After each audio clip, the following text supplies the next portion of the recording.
Hello friends, welcome to Vishwavidya classes. आज हम लोग बात करने वाले हैं एक शब्द न्यूज़ में बहुत ज़ोर से चर्चा पे है, जिसका नाम है टावर ऑफ साइलेंस या दखमा। इसको हिंदी में मौत का मीनार भी कहते हैं। तो इस वीडियो में, एक छोटे से वीडियो में हम लोग बात करेंगे टावर ऑफ साइलेंस के बारे में, और क्या होता है दखमा, और क्यों बदल रहा है 3000 सालों से चली आ रही परंपरा।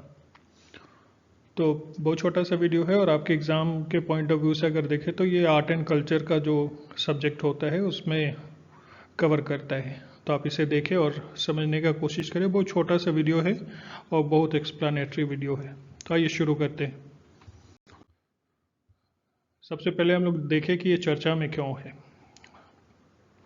तो भारत के रत्न दिग्गज कारोबारी रतन टाटा का 86 साल की उम्र में निधन हो गया। उन्होंने मुंबई के ब्रीच कैंडी अस्पताल में अंतिम सांस ली। उनका अंतिम संस्कार पारसी रीति रिवाजों के तहत किया जाएगा। हालांकि रतन टाटा के पार्थिव शरीर को तकरीबन शाम 4 बजे मुंबई के वर्ली स्थित इलेक्ट्रिक अग्निदाह में रखा जाएगा। यहाँ करीब 45 मिनट तक प्रार्थना होगी, जिसके बाद अंतिम संस्कार की प्रक्रिया पूरी की जाएगी। दरअसल पारसी लोगों का यह मानना है कि मानव शरीर प्रकृति का दिया एक उपहार है, और ऐसे में मौत के बाद उसे प्रकृति को लौटाना होता है। दुनिया भर में पारसी इसी तरह शवों का अंतिम संस्कार करते हैं। शवों को टावर ऑफ साइलेंस में रखा जाता है। तो शव को जहाँ रखा जाता है उसी को टावर ऑफ साइलेंस कहते हैं। और ये जो बैकग्राउंड में आप पिक्चर देख पा रहे होंगे, ये कलकत्ता का टावर ऑफ साइलेंस है। आगे देखते हैं कितना पुराना है पारसी धर्म। तो पारसी धर्म दुनिया के सबसे पुराने धर्मों में से एक है। ये पैगंबर जुरथुस्त्र की शिक्षाओं पर आधारित है, जो 3000 से 3500 साल पहले रहते थे। ये कई राजवंशों में फारस के प्रमुख धर्म था। भारत क्यों आए ये पारसी? तो पारसी इस्लामी साम्राज्य के उदय के दौरान प्राचीन फारस धार्मिक उत्पीड़न से बचकर भागे थे। उन्होंने भारत में शरण ली। बताया जाता है कि 8वीं से 10वीं बड़ी नावों और जहाज़ों से भारत के गुजरात में समुद्र तट पर ये पहुँचे थे। क्या शवों को जलाते या दफनाते नहीं है पारसी? क्यों? तो पारसी शवों को जलाने, दफनाने या पानी में बहाने के बजाय टावर्स ऑफ साइलेंस में गिद्धों को खाने के लिए छोड़ देते हैं। सुनकर थोड़ा अजीब लग रहा होगा, लेकिन समझिए, इसमें आगे हम लोग बात करेंगे कि ऐसा क्यों करते हैं। गिद्ध शवों के मांस को खा जाते हैं, तो बची हुई हड्डियों को गड्ढे में डालकर दबा दिया जाता है। अंतिम संस्कार की इस परंपरा को दोखमे नाशिनी या दखमा कहते हैं। दोखमे नाशिनी या दखमा, ये शब्द इम्पॉर्टेंट है। पारसी धर्म में शव को जलाना या दफनाना प्रकृति को गंदा करना माना जाता है। पारसी धर्म में पृथ्वी, जल और अग्नि को बहुत पवित्र माना जाता है, इसलिए शवों को इन तीनों के हवाले नहीं दिया जाता है। तो पारसी लोग जो है पृथ्वी, जल और अग्नि को बहुत पवित्र मानते हैं, जिसके कारण ये ना तो अपने शव को जलाते हैं और ना ही दफनाते हैं, बल्कि ये गिद्धों के हवाले कर देते हैं, टावर ऑफ साइलेंस में रख देते हैं, और वहाँ गिद्ध इसे अपना भोजन बनाते हैं। इनका मानना है कि प्रकृति का दिया हुआ चीज़ प्रकृति को वापस करना है। आगे देखते हैं क्या होता है आरंध, जिसे करना बेहद जरूरी होता है पारसी धर्म में। तो आइए देखते हैं। पारसी समुदाय में मरने के बाद किसी भी जीव के काम आना पुण्य माना जाता है। पारसी लोग मानते हैं कि दाह संस्कार और जमीन में दफनाए जाने से यह धरती पर मौजूद 3 मूल तत्व जैसे मिट्टी, जल और अग्नि को दूषित कर देता है। पारसी समुदाय में शव को अपवित्र माना जाता है। टावर ऑफ साइलेंस में शव रखने के बाद मृतक की आत्मा की शांति के लिए 4 दिन प्रार्थना की जाती है, जिसे अरंध कहते हैं। यानी अरंध होता है, किसी भी शव को जब टावर ऑफ साइलेंस में रख दिया जाता है तो उसकी आत्मा की शांति के लिए 4 दिन का प्रार्थना का आयोजन होता है, जिसे अरंध कहा जाता है। आगे देखते हैं कौन है पारसी, ये किसे मानते हैं। तो पारसी मूल रूप से ईरान में फारसी जोरास्ट्रियन के वंशज हैं और ये मुस्लिमों के धार्मिक उत्पीड़न से बचने के लिए भारत आए थे। उस वक्त ईरान में तलवारों के बल पर तेजी से धर्मांतरण किया जा रहा था। पारसी शब्द फारसी भाषा से लिया गया है। पारसी धर्म को जुरथुस्त्र धर्म भी कहा जाता है। इसकी स्थापना पैगंबर जरथुस्त्र ने की थी। जरथुस्त्र ने सिखाया था कि केवल एक भगवान अहुरा मजदा था।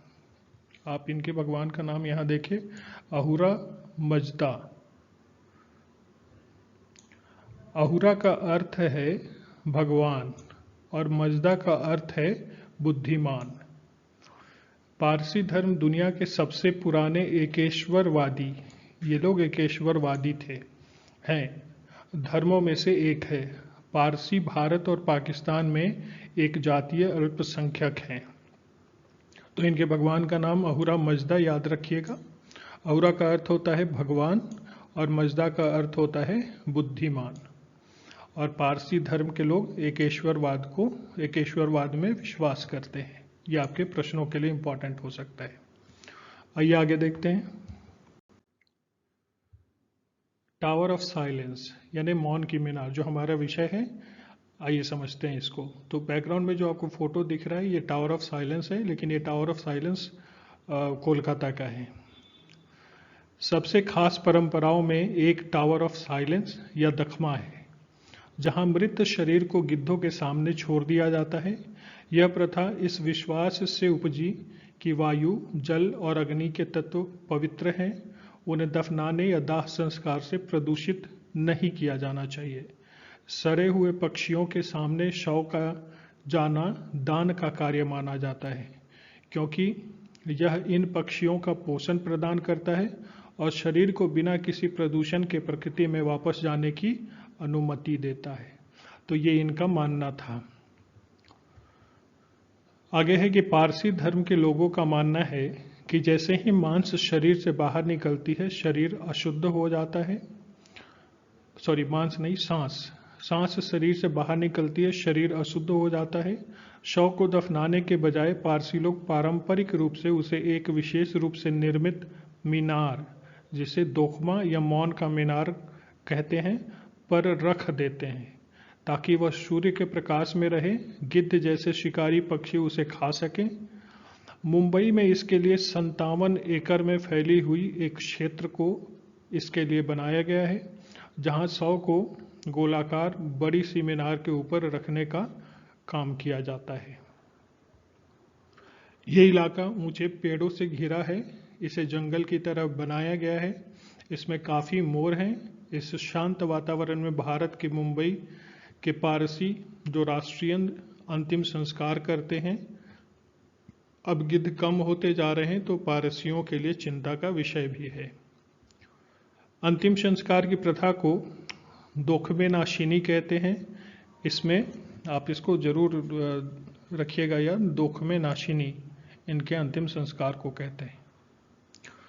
इसमें मृतकों को एक ऊंची गोलाकार संरचना में ले जाया जाता है, जिसकी छत पर 3 संकेंद्रित छल्ले होते हैं। बीच में एक केंद्रीय अस्थि कुंड होता है, इसे दखमा कहा जाता है। और यहाँ शवों को मौसम और सड़े हुए पक्षियों के माध्यम से सड़ने के लिए खुले में रखा जाता है। गिद्ध मृतकों के मांस को खाते हैं। अधिकांश लोग इसे आसमान दफन के रूप में जानते हैं। मुंबई में साइलेंस ऑफ टावर 300 साल पुराना गोलाकार टावर है, जिसे डूरंगवाड़ी कहा जाता है। तो अब है कि क्या रतन टाटा को भी दोखमे नाशिनी यानी कि टावर ऑफ साइलेंस में रखा गया? तो ऐसा नहीं है। ऐसा इसलिए भी नहीं है क्योंकि 80 के दशक से पारसियों के बीच में अपने अंतिम संस्कार को लेकर के कुछ मतभेद या कुछ इम्प्रूवमेंट का बात चल रहा था। जब कोरोना आया तो कोरोना के काल में इस पे बैन भी लगाया गया और पारसियों ने इसको अपडेट किया, और अपडेट करने के बाद अभी उन लोग भी शवदाह गृह में जा कर के शवों का दहन करते हैं। तो सर रतन टाटा जी का भी शव जो है वो ना टावर ऑफ साइलेंस में रखा गया और ना ही उसको दफनाया गया है, बल्कि अग्नि के हवाले किया गया है। तो ये आपका टावर ऑफ साइलेंस था, ये मौन का मीनार या फिर दुख में नाशिनी, ये सारी चीज़ें आप ज़रूर देख लीजिए, जान लीजिए। इस वीडियो में इतना ही, फिर मिलेंगे अगले वीडियो में। धन्यवाद।